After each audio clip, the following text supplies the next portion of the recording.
Hari ni projek mochi. So kita guna kaedah macam kita buat onde-onde saja. Kalau mochi tu kita tengok kaedah dia kukus dulu, tepung. Apa yang ni malah kita buat macam onde-onde. Yang ni mochi coklat, taburan Milo tapi Milo tu mencair, diiringi dengan Milo dip. Mochi kuning, mango, diiringi dengan mango dip.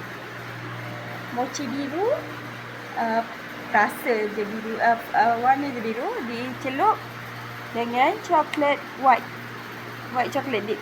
Jadi kita boleh makan, kita boleh makan secara kombinasi lah.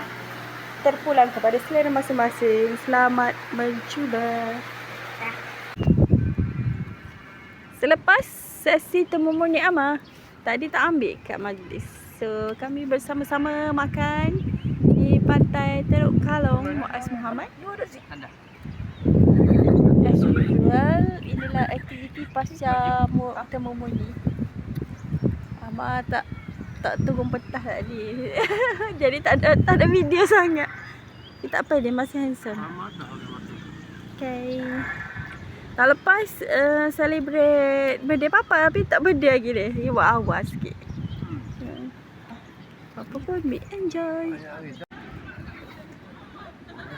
Tu Sajana.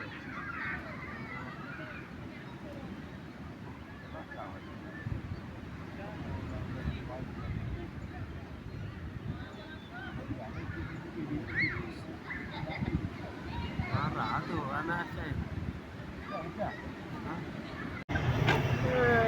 Kita reshoot video daftar Amin di MYIT ke Mamai sebulan selepas Amin daftar.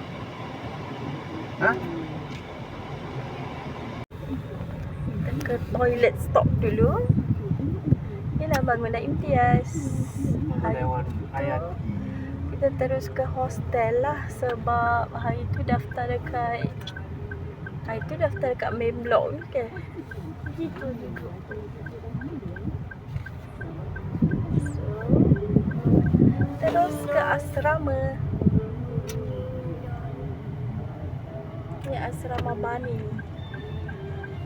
Apa Ija. Tu dia bilik penginapan Amin. Dia tingkat 4 atas sekali Amin.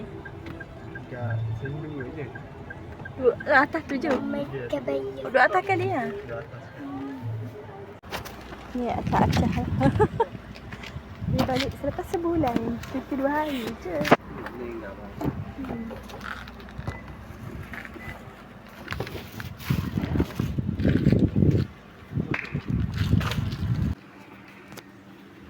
Ni pemandangan asrama.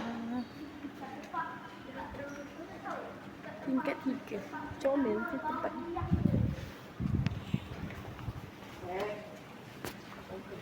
Okey lah.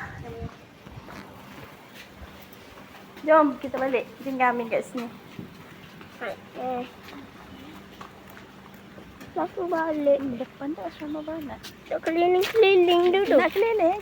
Boleh. Apa? Keliling dengan kereta lah. Pakai jalan. Okey Bing. Salam. Salam enggak apa-apa. Salam ni. 29. Salam. 19.7. Salam ni. Sama-sama. Oh, Ijaz yang ambil. Mak tak balik. Cik Amin, belajar bersungguh-sungguh. Minggu 3 minggu je. Ada balik. Oh, lama.